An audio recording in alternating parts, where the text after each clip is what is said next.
Antara fokus dari negeri di bawah Bayu petang ini, RM4 juta diperuntukkan kepada Kementerian Kemajuan Desa dan Wilayah dalam Belanjawan 2024 bagi program serta aktiviti di Pusat Komuniti Desa. Laporannya langsung bersama Suaran Shah di Kota Kinabalu. Suaran, silakan. Baik, Nurul.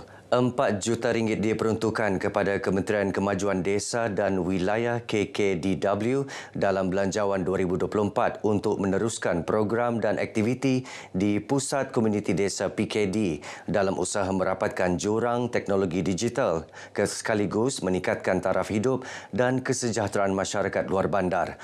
Selari dengan konsep satu perhentian pelbagai perkhidmatan, peranan dan fungsi PKD terus diperkasa dengan pengenalan program PKD Mobile sebagai salah satu mendaya upayakan masyarakat desa selaras teras aspirasi Malaysia Madani. Timbalan Menteri Sains, Teknologi dan Inovasi Datuk Arthur Joseph Kurup merakamkan penghargaan kepada KKDW atas pemilihan program tersebut di Nabawan. Katanya ia merupakan platform terbaik membantu masyarakat setempat dan usahawan tempatan meluaskan pasaran dalam talian Desa Mall. KKDW telah membawa satu program baru yang dinamakan Desa Mall di mana kita membantu usahawanan di kawasan luar bandar. Ini untuk membuat pasaran secara atas talian untuk meluaskan lagi pasaran yang boleh diakses kepada penduduk luar bandar. Jadi kesemua ini merupakan satu keprihatinan inisiatif daripada Kerajaan Persekutuan.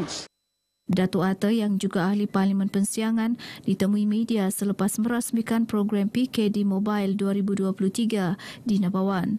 Sementara itu, Timbalan Ketua Setiausaha Dasar KKDW Datuk Cik Murad Sayang Ramjan berkata, KKDW komited memastikan program PKD Mobile ini memberi impak kepada masyarakat desa serta merancang program bersesuaian bagi penganjuran PKD Mobile tahun depan. Ini satu perkara yang baiklah yang perlu dilaksanakan oleh kerajaan. Dan Mas Godavani sebut juga tadi, kita tak nak tiada siapa pun tercicir. Semua inklusif, tidak kira di mana mereka berada, termasuk di Nabawan ini. Sehingga kini terdapat 191 PKD di seluruh negara, termasuk 15 PKD di Sabah dan 6 di Sarawak. Dewan Bandaraya Kota Kinabalu DBKK dalam perancangan menetapkan syarat kebersihan tandas premis makanan sekurang-kurangnya 3 bintang sebagai kriteria pembaharuan lesen perniagaan. Pembantu Menteri kepada Ketua Menteri merangkap Menteri Bertanggungjawab kepada DBKK, Datuk Abidin Bandingkir berkata, penetapan penarafan bintang itu juga adalah mengikut garis panduan penarafan bintang tandas awam yang dikeluarkan Kementerian Perumahan dan Kerajaan Tempatan. Datuk Abidin berucap dalam majlis sambutan Hari Tandas Sedunia peringkat Bandaraya Kota Kinabalu Tandas Bersih Komuniti Sejahtera di lintasan Daisoka. Sambutan Hari Tandas Sedunia adalah sebahagian kempen kebersihan tandas yang giat dijalankan DBKK menerusi inisiatif Love KK dalam memastikan Bandaraya Kota Kinabalu lebih bersih. Katanya setiap premis makanan perlu memastikan tandas awam bersih dan selamat digunakan bagi menjamin kebersihan premis dan kesihatan awam sekaligus memberikan imej baik kepada Sabah khususnya Kota Kinabalu. Berdasarkan statistik, Sabah menerima kehadiran 1.4 juta pelancong dari dalam dan luar negara. Kebanyakan pelancong akan mengunjungi premis makanan dan imej kebersihan tandas di premis tersebut perlu menjadi keutamaan. Dalam majlis ini, SK Api-Api Kota Kinabalu dan Kolej Vokasional Likas dinobatkan johan bagi pertandingan tandas bersih bagi kategori sekolah rendah dan sekolah menengah peringkat Bandaraya Kota Kinabalu 2023. Manakala kategori pusat beli belah dimenangi Pusat Beli Belah Imago. Sementara 6 premis makanan dan 4 stesen minyak disenaraikan penerima penarafan kebersihan premis makanan grade A dan sijil penarafan 5 bintang tandas awam. Kawasan Batu Sapi Sandakan yang merupakan kawasan pesisiran pantai sesuai dijadikan sebagai pusat pelancongan dan pusat aktiviti nelayan. Ahli Parlimen Batu Sapi Hairul Firdaus Akbar Khan berkata kawasan tersebut perlu diwartakan sebagai kampung agar ia memberi jaminan kepada penduduk untuk terus menetap di kawasan tersebut.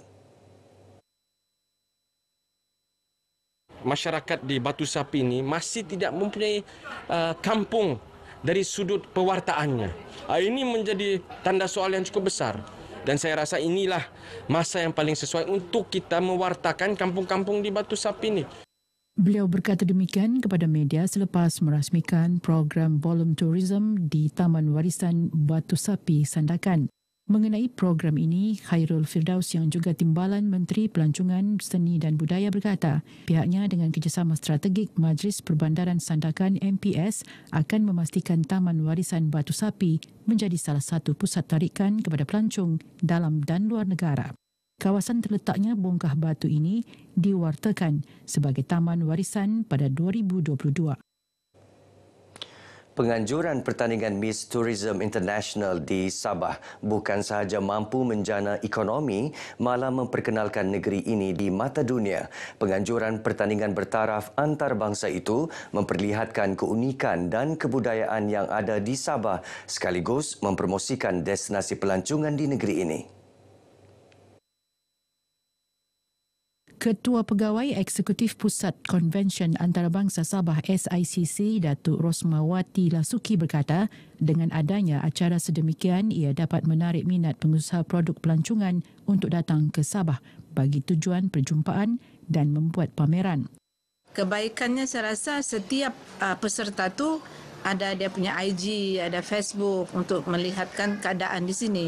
Jadi sedikit sebanyak dari segi leisure tourism tu pelancongan ni dia akan lebih meluas seluruh, saya ingat sampai Uruguay. Tak terfikir kita membuat pemasaran di sana, tapi 44 sudah berada di sini. Jadi saya rasa ini akan lebih meluaskanlah keberadaannya Sabah di dunia.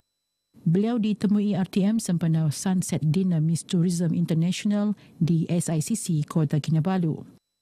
What I like the most about Sabah is the people, is their hospitality, their kindness, because they welcomed us with open heart. So I appreciate that a lot. I would definitely recommend visiting the local village and trying the local Malaysian dance. Local coffee, local tea, the farming, it reminds me of home, beautiful environment and everything. But the most important part is the people of Sabah. Very kind, very warm, very friendly. Some of the things I love about Sabah is that it reminds me so much of home. Thailand is also a very tropical country, so we already get so many beaches and mountains, so I feel like I'm already at home. I love the sandy beaches. I'm also looking forward to see more of the Kawasan Dusun heritage as well, because to be honest, I have been following a lot of Sabah cultural page, especially the Kawasan Dusun designer costume that is made by local Sabahan designer. I really love them, and I'm so excited to be able to try them out for this world final stage. Seramai 44 finalis akan merebut gelaran Miss Tourism International 2023 yang akan berlangsung di SICC pada 25 November ini. 10 kontingen melibatkan lebih 1,000 umat Islam dari agensi awam dan swasta, sekolah serta kampung menyertai perarakan sambutan Maulidur Rasul peringkat daerah Telupit 2023. Perarakan bermula dari dataran Pekan Telupit, mengelilingi Pekan Telupit dan berakhir di Masjid Jami Al-Qardawi Telupit itu dirasmikan Ketua Penolong Pengarah Penguatkuasa Agama Jabatan Hal Ehwal Agama Islam Negeri Sabah Giants, Ustaz Abdul Razak Hamdin. Ketika ditemui pemberita, Ustaz Abdul Razak Hamdin berkata walaupun umat Islam di daerah Telupit adalah minoriti, namun kesepaduan serta ikatan muhibah sentiasa terjalin termasuk dapat meraikan berbagai peristiwa penting secara bersama. Kita lihat perpaduan itu jelas, tampak dengan kebersamaan dalam program-program seperti program bukan saja Maulidur Rasul, tapi program-program seperti Mahal Hijrah, begitu juga program-program keilmuan seperti forum, semua terlibat. Sambutan ini turut diserikan dengan ceramah bertajuk Palestin yang disampaikan Mufti Kerajaan Negeri Sabah, Datuk Ustaz Haji Bongsu Aziz Jaafar, selain penyampaian anugerah tokoh Maulidur Rasul. Tahniah kepada pihak Telupit kerana mengadakan Majlis Maulidur Rasul, tapi harus kita ingat bahawa Maulidur Rasul ini termasuklah isu Palestin. Mengingati sirah Nabi juga bermakna mengingati bagaimana Nabi menyuruh kita mengingati Al-Aqsa yang terletak di Palestin. Mudah-mudahan ada pelapis-pelapis yang akan menerajui kepimpinan Islam di daerah ini, khususnya dari segi pengurusan masjid. Dan kita mengharapkan supaya masjid-masjid daerah kita ini ditingkatkan di naik taraf supaya masyarakat menjadikannya sebagai satu tempat untuk menimba ilmu. Tiada kata hikmah yang boleh diungkapkan selain rasa syukur dan berdoa untuk kebahagiaan putera sulung yang di-Pertuan Negeri Sabah Tun Dr. Johar Datuk Mahiruddin dan isteri Toh Puan Nurlida Tan Sri RM Jasni. Tun Johar dan Toh Puan mendahului majlis merenjis kedua-dua mempelai anak sulung mereka Datuk Alhambra dan isteri Datin Scarlett Suhaili Sambinding Abdullah yang diadakan di Istana Seri Kinabalu malam tadi.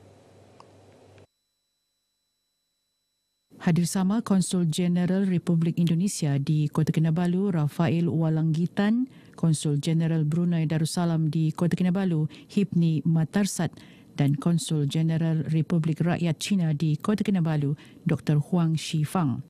Datuk Alhambra yang juga timbalan Speaker Dewan Undangan Negeri Sabah memilih pasangan hidupnya Datin Scarlett yang merupakan pengarah sebuah syarikat swasta di Kota Kinabalu sebagai suri hidupnya. Kedua-dua mereka disatukan dalam upacara akad nikah di Masjid Negeri Kota Kinabalu yang berlangsung Jumaat lepas. Setakat ini perkongsian dari negeri di bawah Bayu. Terus ikuti lebih banyak perkembangan semasa dari negara bersama Nurul. Dari sungai hingga ke segara, Palestin pasti merdeka. Nurul, silakan. Suaran Syah, terima kasih atas perincian itu.